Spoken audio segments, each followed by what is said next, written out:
wake up! No, we made a mistake. Chicago, under Field Museum lights, a teen signs hello. The interpreter nods. The stranger is his father, Julian Hart, a polished CEO who never learned to answer back. In Caleb's backpack, hand one blinks. An old photo peeks from Julian's wallet. A red ribbon tightens like guilt. When cameras close in, will he choose image or the words his son needs tonight? The Field Museum glows like a ship at anchor, glass and stone gleaming against the Chicago night. Under the ribs of the great T-Rex, donors sway with string music and soft laughter. Servers thread through in black aprons. At the edge of the hall, near a placard about bones and time, a teenage boy stands absolutely still, face tilted toward mouths he cannot hear, eyes tight with the effort of lip-reading. Maya Tran adjusts the badge clipped to her blazer. Freelance ASL interpreter, hired to make a gala feel less like a performance and more like a promise. She spots the boy before anyone introduces them. His wrist bears a narrow red ribbon, a simple event band that looks like a warning line against skin. His name hangs from a lanyard in careful print. Caleb Hart, student. He holds a small notebook against his chest, thumb rubbing the corner like a worry stone. Across the entrance, doors swing wide. The room tilts, just a little, toward the man who steps in. Julian Hart, mid-40s, deep blue eyes under thick brows. Dark brown hair, brushed to the side, streaked with gray that makes everything he wears look sharper. A strong, square jaw. A warm, practiced smile. Tall and muscular in a custom navy suit that moves like part of him. Crisp white shirt, a bright red tie that catches the light.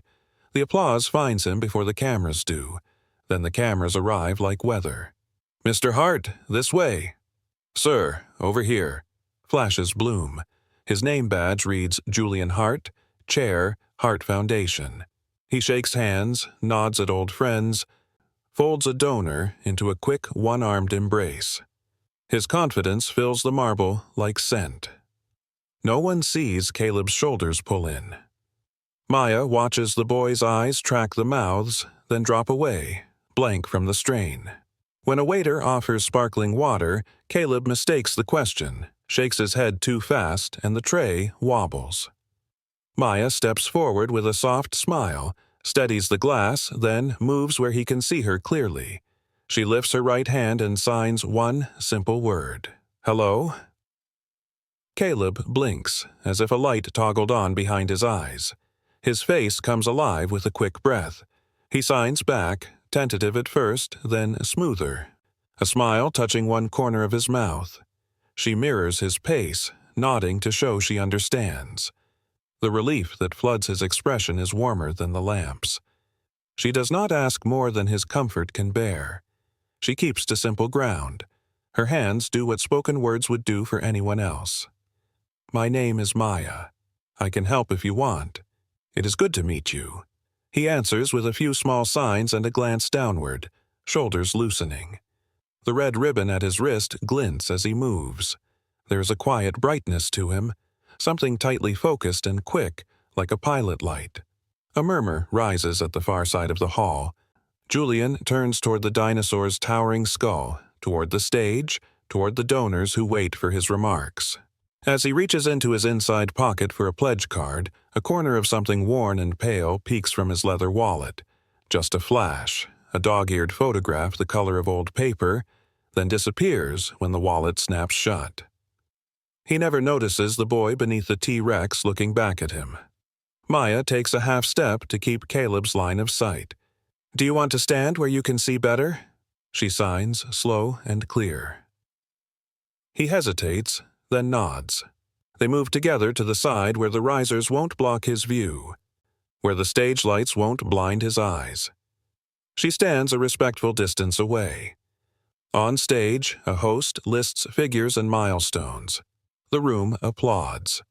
Julian moves into place, takes the podium. His smile is steady, his gaze certain, his presence the answer to a question donors have not yet asked. He thanks the museum. He thanks the foundation. He thanks Chicago. Down below, Caleb keeps his eyes on his father's mouth for a moment, then finds Maya again. He signs a single word. Small, private. Hello? Maya returns the sign and lets her hands fall. For tonight, the smallest bridge is the right one. She does not look toward the cameras. She does not look at the red tie or the perfect suit. She looks at a boy who is finally being addressed in the language that belongs to him. Across the hall, a photographer calls, "Julian, just one more." He turns, obliges, and the flash goes off. The applause swells. The moment passes between father and son like a coin dropped in a river. There, then gone, except for one soft thing, a quiet greeting signed under ancient bones, bright as a match in the dark. The gala winds down in soft waves of applause and string notes, but Maya doesn't leave Caleb's side. The boy keeps close to the dinosaur's glass case, fingers twitching near his notebook. He watches the crowd flow toward Julian, the polished CEO at the center, cameras flashing like lightning around him. Caleb's lips press thin, jaw tight. Maya signs softly, "Are you okay?" He shrugs, then scribbles quickly in his notebook and tilts it toward her. Robot reads hands. His grin flickers, a quick flame, then dims as his eyes dart back to his father. Maya signs, "Tell me." His hands move faster now, full sentences spilling out. He explains he's building a robot that can recognize sign language and display emotions. He calls it Hand 1. His eyes spark when he signs robot, pride threading through the bitterness that lingers when he adds, "Dad doesn't sign." The motion is sharp, clipped, practiced from too many uses. Maya nods, hands steady. That must feel hard. He looks away, lips quirking. His shoulders roll as if to shake it off, but his hands betray him. He signs. He doesn't want to try. A shadow falls across them. Julian's voice cuts through the chatter, smooth and commanding. "Caleb!" The boy stiffens, notebook clutched tight. Julian smiles for the donors clustered nearby, then bends, hand on Caleb's shoulder. A photographer leans in, lens gleaming. Caleb is pulled into place, his body stiff beside his father's tall frame. The boy's expression doesn't reach his eyes, but Julian's smile is flawless. Sloane Peters, Heart Dynamics PR chief, hovers just beyond the lens. Blonde hair pulled tight, a clipboard pressed to her chest. She nods approvingly at the staged photo. "Perfect," she murmurs to a donor. "Julian knows how to bring family to the front." Maya feels heat rise in her chest. She steps forward, placing herself between Caleb and another flashing camera. The boy shifts behind her, grateful. Sloane's eyes cut sharp, but Julian doesn't notice. He's already clasping hands, laughing at a joke too quiet for his son to catch. Later, when the crowd thins and donors linger over champagne flutes, Maya slips onto the museum's rooftop terrace. The Chicago skyline glows, steel and glass stitched by the river. Cold air nips at her face, but the city hum settles her. She isn't expecting Julian to follow. "Miss Tran." His tone is low, even, more question than greeting. His red tie catches the light, but the polish of his smile is gone. "You work with Caleb?" She studies him, his broad shoulders framed against the skyline. "I spoke with him tonight." Her voice sharpens as she adds, "Because no one else did." His jaw tightens, eyes narrowing a fraction. "He manages fine." Maya steps closer, her voice steady, deliberate. "He manages alone. That isn't fine. He's your son, not your accessory." The words land like stones on glass. For a moment, Julian's face is unreadable, pride and shame flickering together. He adjusts his cufflinks, a stall. His deep blue eyes shift to the skyline, then back to her. "You don't know everything," he says quietly. "No," Maya agrees. "But I know what I saw tonight. A boy who lights up when someone signs hello, and a father too busy smiling for cameras to notice." The silence stretches. Wind rattles a flagpole. Finally, Julian exhales. the faintest crack in his polished shell. "Oh, take that under consideration." His voice strains against pride. Maya doesn't soften. "You're missing your son." Julian's gaze holds hers for a long beat, sharp and unyielding. Then he nods once, curt, like a man who has heard a verdict he can't dismiss. Behind him, through the glass, Caleb stands alone again, tracing patterns against the dinosaur's display case with his finger. A boy waiting for something more than a photograph.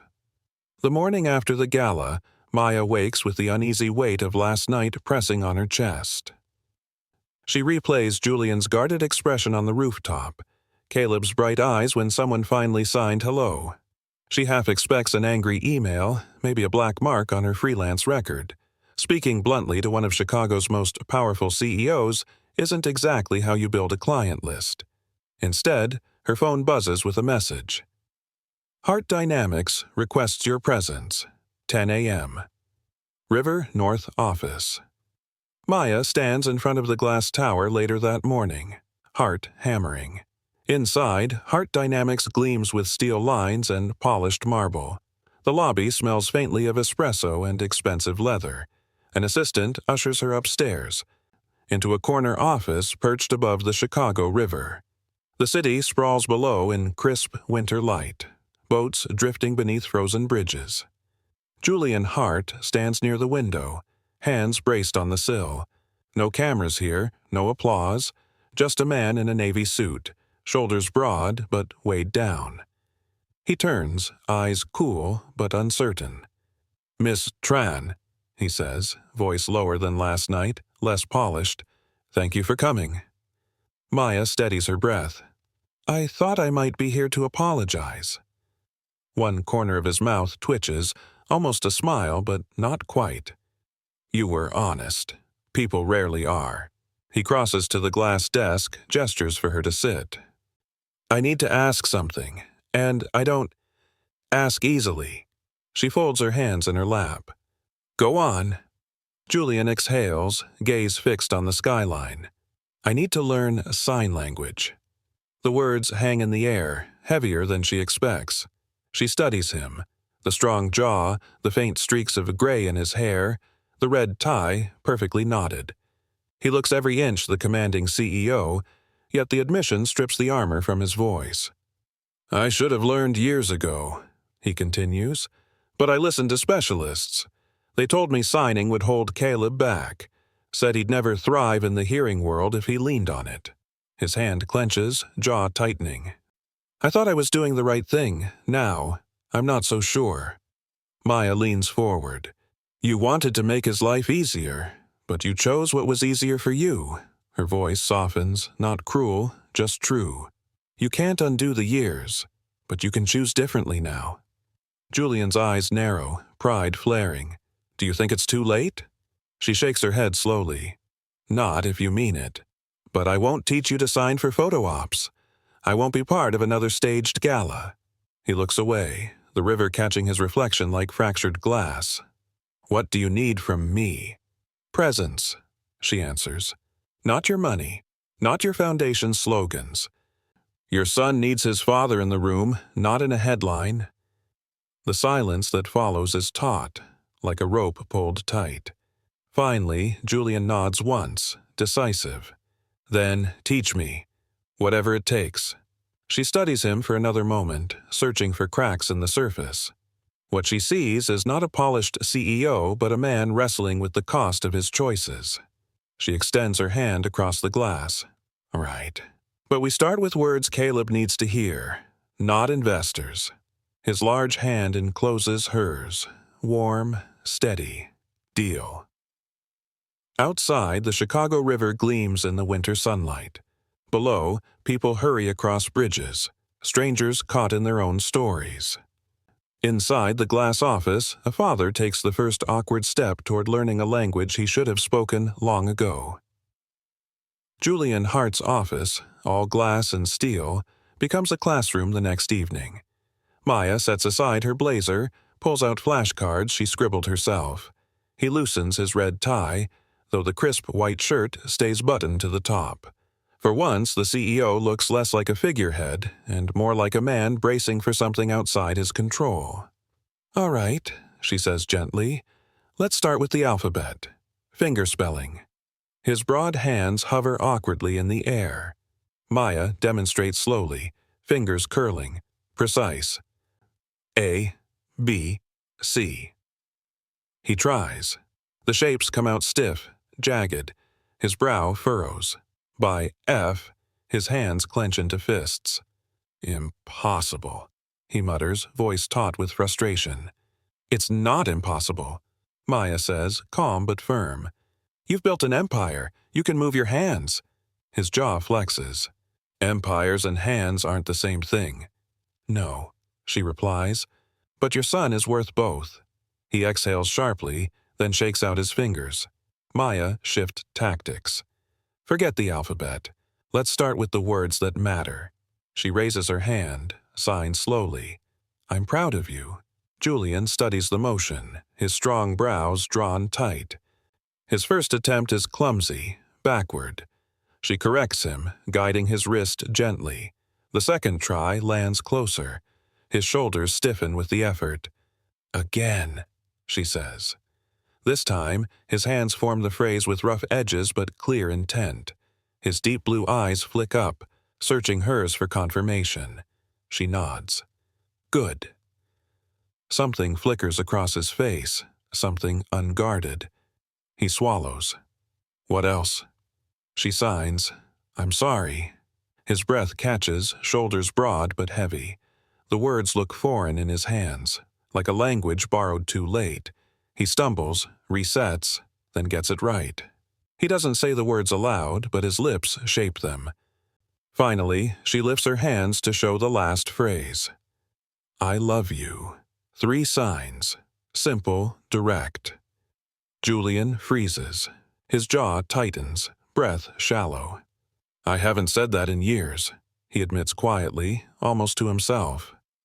Maya waits, hands still raised, patient. Slowly, his large hands mirror hers. The motion is halting, but unmistakable. "I love you." For a long moment, silence swells in the room. No cameras, no boardrooms, just a man, a teacher, and 3 words shaped by hands instead of sound. His gaze drops, eyes shining though no tears fall. Maya breaks the silence softly. "These are the words Caleb needs most. Not speeches, not headlines. Just these." Julian nods, throat tight. He doesn't argue, doesn't hide behind charm. He only sits there, broad-shouldered and suddenly bare, as if the red tie he wears has been stripped of its power. The clock on the wall ticks past 8. Outside, the Chicago River reflects streaks of neon. Inside, a father's hands rest on the table, clumsy but newly alive with meaning.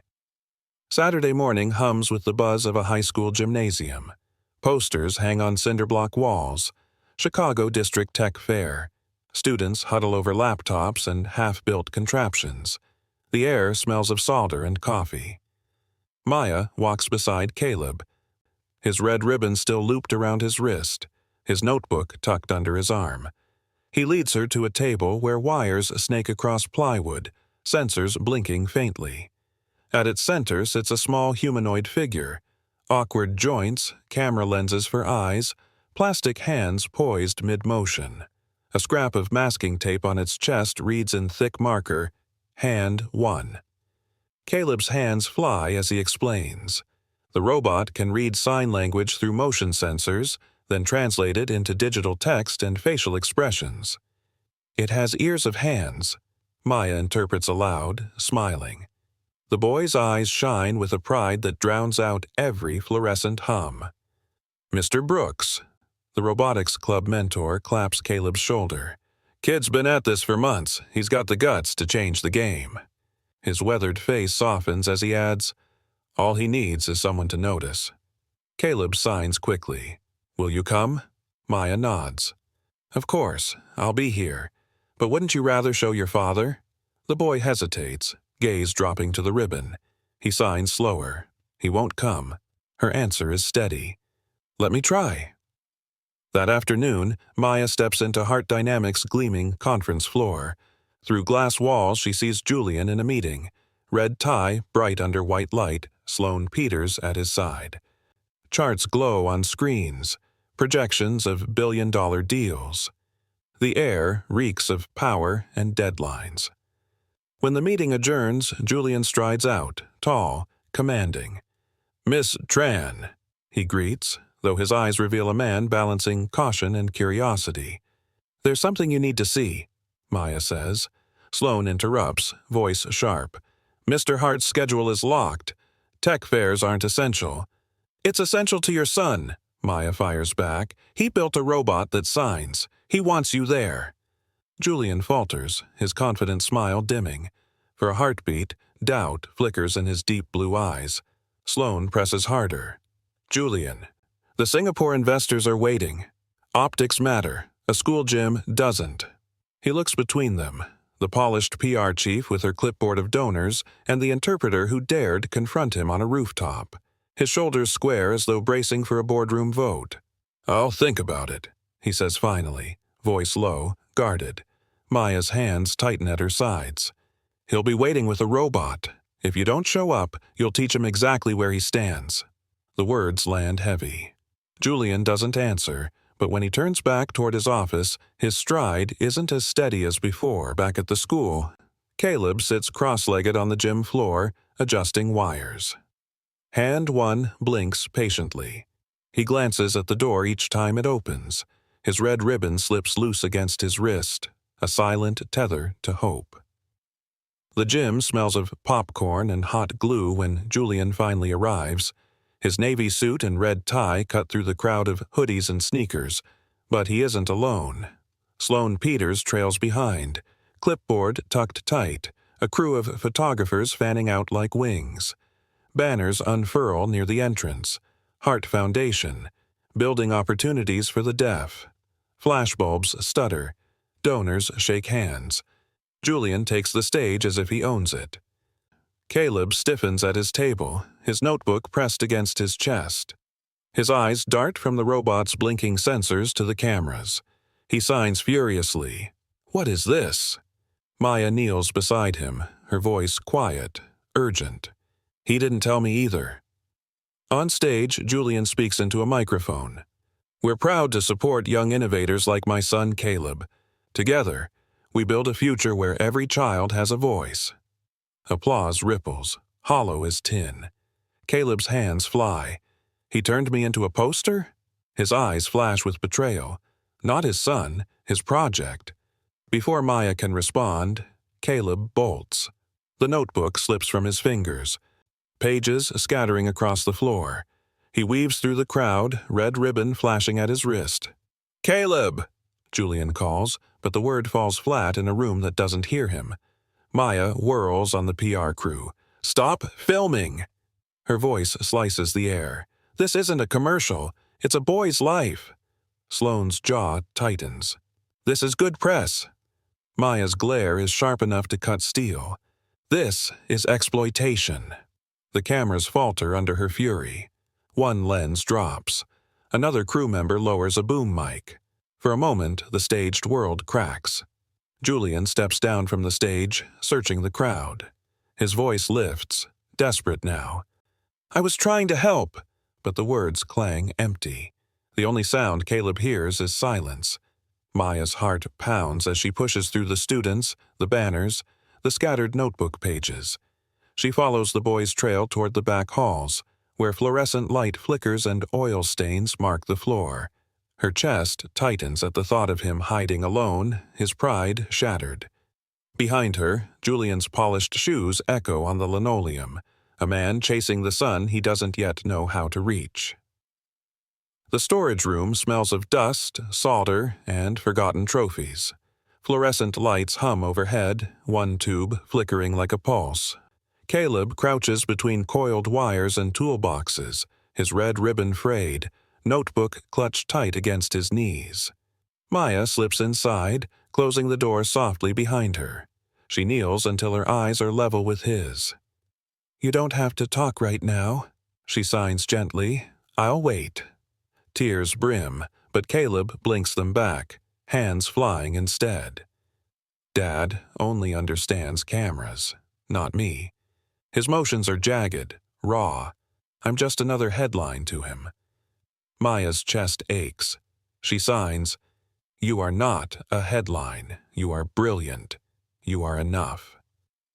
The door creaks. Julian fills the frame, tall in his navy suit, red tie askew. His deep blue eyes are stormed with panic. What is he saying? His voice is sharp with urgency, but his hands hang useless at his sides. Maya rises, placing herself between them. "If you want to know, you'll have to ask him yourself." "I can't," Julian admits, his voice breaking. "Not fast enough. Please, translate." She shakes her head. "No, he needs you." Julian's jaw tightens. For once, all his boardroom confidence is gone. His large hands tremble slightly. Maya steps closer, her own hands steady. "I'll teach you one sentence. Right now. Say it to him." Julian nods, desperate. She signs slowly. "What do you need from me?" Her motions are clear, deliberate. Julian tries, but his fingers fumble. He curses under his breath, starts again. His second attempt is closer, his third, trembling but legible. Caleb looks up, startled. His eyes widen at the sight of his father's broad hands forming actual words. Not for donors, not for cameras, but for him. The boy swallows hard, then signs back slower this time, careful so his father can follow. "I need you to show up when no one is watching." Julian stares, breath caught. "What did he—" Maya raises a hand to stop him. "You know what he said." The silence thickens. Caleb clutches his notebook, but his shoulders ease just slightly. Julian steps closer, lowering himself to the concrete floor, knees creaking under the weight of years he can't reclaim. His voice is rough, almost a whisper. "Then that's what I'll do." For the first time, the cameras are nowhere. Just a father, a son, and a question asked with hands that are learning how to speak. Later that night, Maya sits at her small kitchen table, laptop open, papers spread wide. She's been digging through archives, something nagging at her since Julian confessed about the specialists. Finally, she finds it. An old medical report tucked inside a foundation file. The doctor who once warned Julian that ASL would cripple Caleb's chances in the hearing world. A doctor who just happens to sit on the Heart Foundation board. Her stomach twists. This wasn't impartial advice. It was a conflict of interest, a tidy circle of control. Caleb's silence had been shaped by politics, not science. The next morning, Maya walks into Heart Dynamics with the file clutched tight. Julian waits in his office, suit perfect, but his eyes shadowed. He's been awake most of the night, she can tell. Without preamble, she places the folder on his desk. "You need to see this." He flips it open. His square jaw hardens as he reads. The gray streak in his dark hair catches the light when he lowers his head, voice low, furious. "He told me—" He breaks off, fists clenching. "I believed him. I thought I was giving Caleb an advantage." Maya meets his gaze. "You chose what was easier for you, not what was right for your son." The words sting, but Julian doesn't deny them. He leans back, rubbing his temples, broad shoulders taut with regret. "God, help me," he whispers. "I was so afraid of him being left behind. I left him behind myself." A sharp knock interrupts. Sloane Peters strides in, heels clicking. "Julian, we have press waiting for a statement on last night. I've drafted something clean. Caleb looks resilient. We spin it. He's an inspiration." Julian doesn't look up. He closes the file, sets it aside. "No." Sloane blinks. "No?" "I said no." He stands, tall, commanding, but his voice carries a raw edge she's never heard before. "From this moment on, Caleb is not material for your campaigns. He's my son, not your brand." Julian. "Stand down, Sloane." His tone leaves no room for negotiation. For the first time, the PR chief falters, her polished mask slipping. She retreats with a clipped nod, closing the door sharply behind her. Julian exhales, long and ragged, and sinks back into his chair. The red tie at his throat suddenly looks too tight. He tugs it loose, eyes meeting Maya's. "I chose wrong. For years." His voice breaks on the admission. "I don't know how to fix it." Maya leans forward, her tone steady. "You start by listening. Not to donors, not to specialists, to him." Julian nods slowly, fingers brushing the edge of the abandoned tie. The city glitters behind him through the glass, but for once he doesn't look at it. He looks inward, toward a boy with a ribbon on his wrist and a robot waiting in a school gym. The robotics lab smells of burnt solder and rubber mats. Students chatter over the whir of motors, but Caleb sits apart, tinkering with Hand 1's sensor glove. His red ribbon dangles loose, his notebook smudged with graphite. The door opens. Julian Hart steps inside, not in a navy suit, not in polished shoes.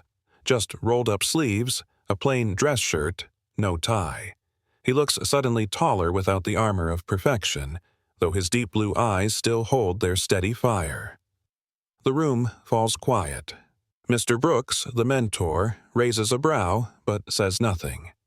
Caleb's hands freeze mid-adjustment. Julian clears his throat, then slowly, clumsily lifts his hands.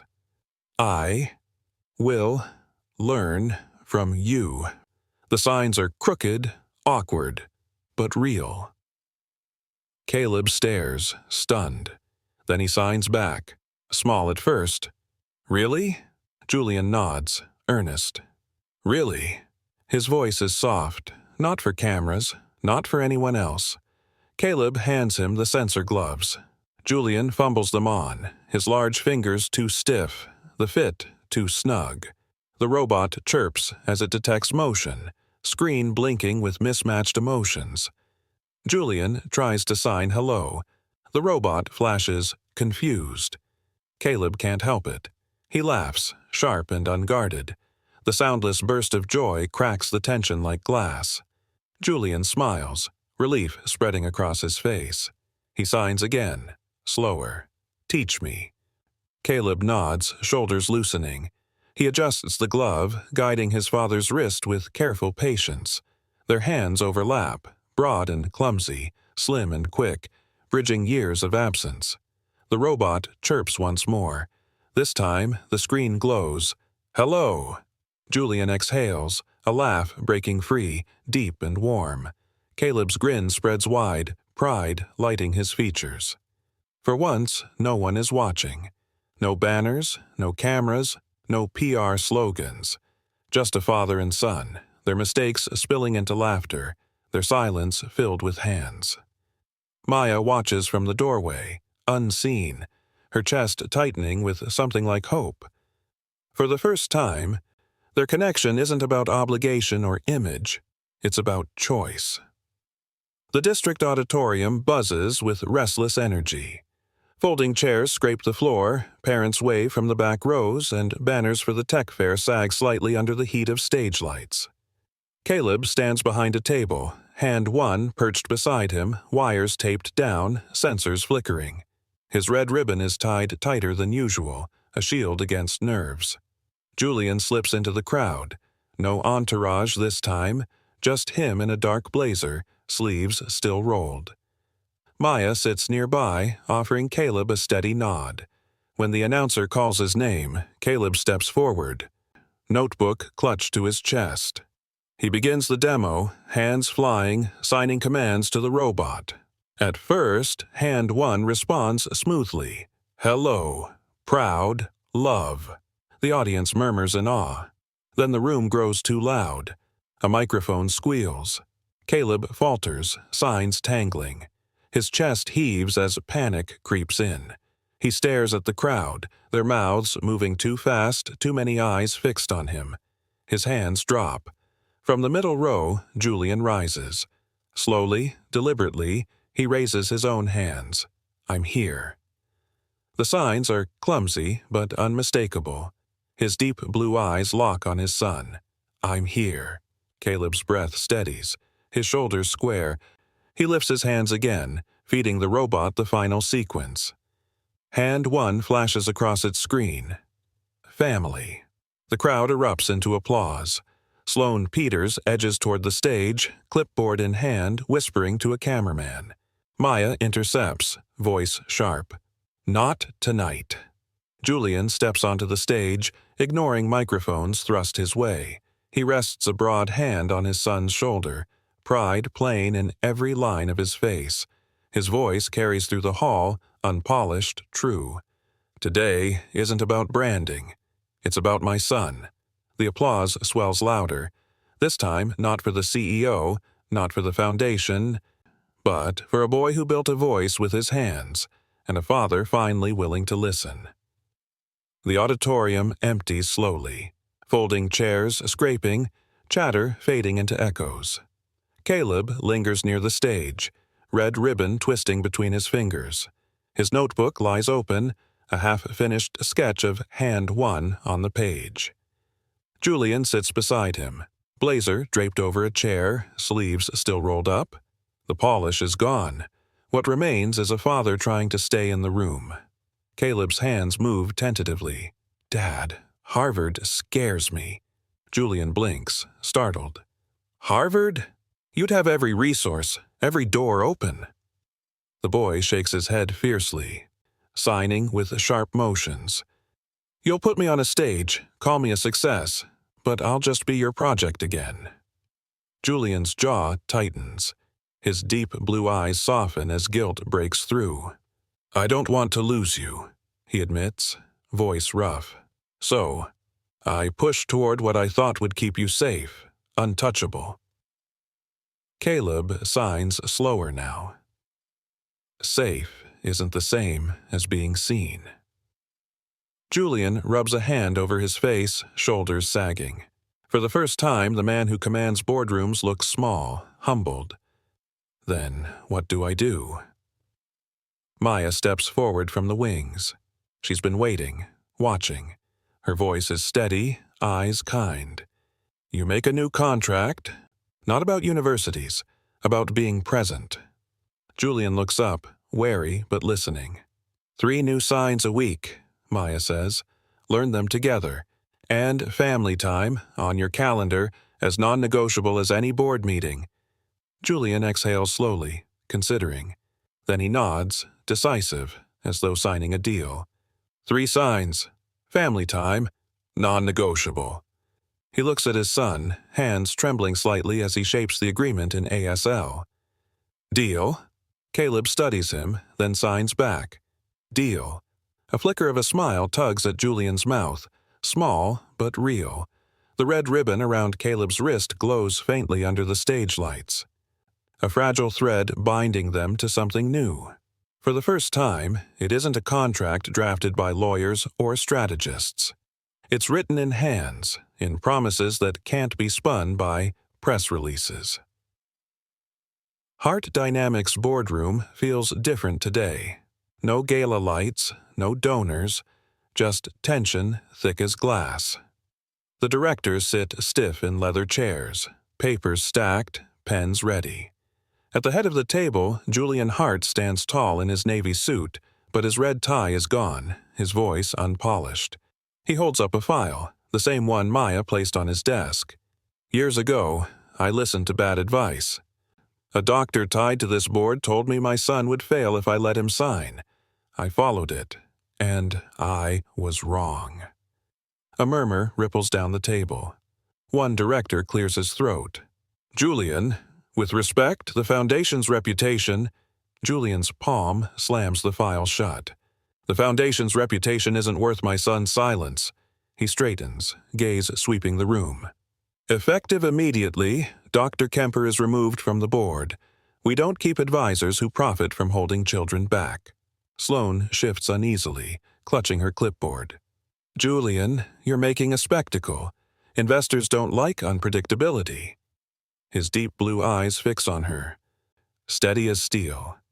Then they'll have to learn to like integrity. He pauses, shoulders broad, voice carrying firm across the table.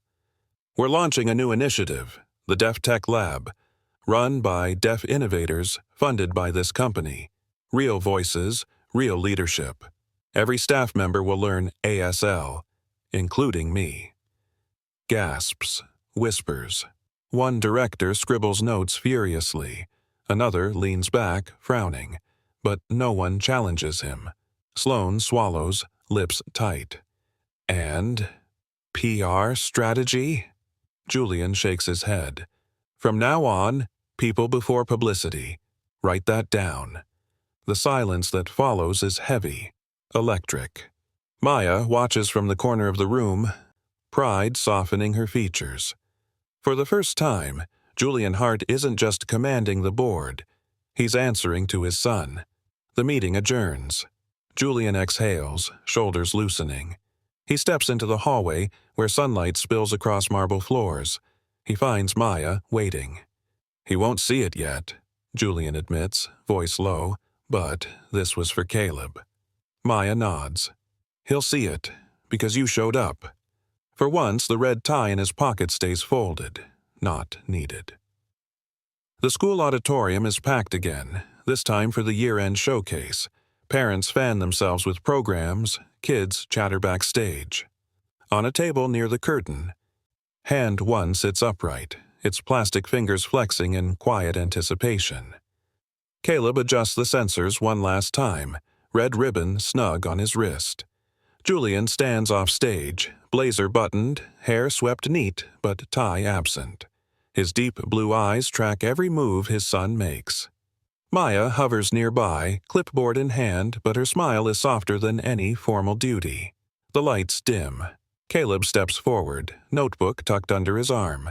His hands lift, graceful, confident now. Hand one mirrors him. The robot's screen flickers to life, displaying words with new precision. Then, unexpectedly, a programmed sequence begins. 3 words appear. Dad, I see you. The auditorium hushes. Caleb's eyes glint, proud and vulnerable all at once. Julian's breath catches. Slowly, he raises his broad hands, the movements steady, practiced. I love you. I was wrong. I'm learning. Perfect. The words land with the weight of years unsaid. For a heartbeat, silence reigns. Then applause erupts, thunderous, uncontainable. The crowd rises to its feet, cheering not just for innovation but for connection reclaimed. Julian pulls his son into a fierce embrace, tall frame bent, red ribbon pressed between them. Cameras flash, but for once, they don't matter. Off to the side, Maya wipes her eyes discreetly. Heart swelling. The contract she had insisted on, 3 signs a week, family time non-negotiable, has bloomed into something larger, a language rebuilt, a bond stitched together by hands. Above the stage, the banner for the showcase flutters slightly in the air conditioning. But the real display is at center stage, a boy who finally sees his father and a father who finally knows how to answer. The Hart family sunroom glows with afternoon light, glass panes opening onto the Chicago River. Where once it was a quiet sitting room, it now hums with invention. Workbenches line the walls, wires and circuit boards neatly stacked. At the center, hand one stands proudly, joined by newer prototypes in progress. Caleb sits cross-legged on the rug, red ribbon still tied to his wrist, sketching upgrades in his notebook. His laughter fills the room without sound, spilling from his hands as he signs explanations to Maya, who stands at the whiteboard jotting ideas. She isn't just interpreting now, she's program director of the Deaf Tech Lab, guiding projects, mentoring teams. Julian enters, still in his navy suit. He sets his briefcase down, pulls the red tie from his collar, and drapes it over the back of a chair. For once, it isn't the symbol of power, it's a signal that here, he belongs as a father first. On the wall hangs a framed photograph. 3 hands spelling family. The edges are worn, touched often. Below it rests the old family photo Maya once glimpsed in his wallet, now displayed openly. Julian kneels beside Caleb, large hands clumsy but certain. "Where do you need me tomorrow?" He signs, each motion deliberate. Caleb looks up, his grin spreading wide. He signs back, slow and sure. Right here. The silence between them is no longer empty. It is full of trust, of second chances, of words learned too late but spoken anyway. The boy who once stood alone under museum lights now has a father who shows up, even when no one is watching. Outside, the city pulses with noise, but inside the sunroom, hands move, voices bloom, and a family speaks without sound.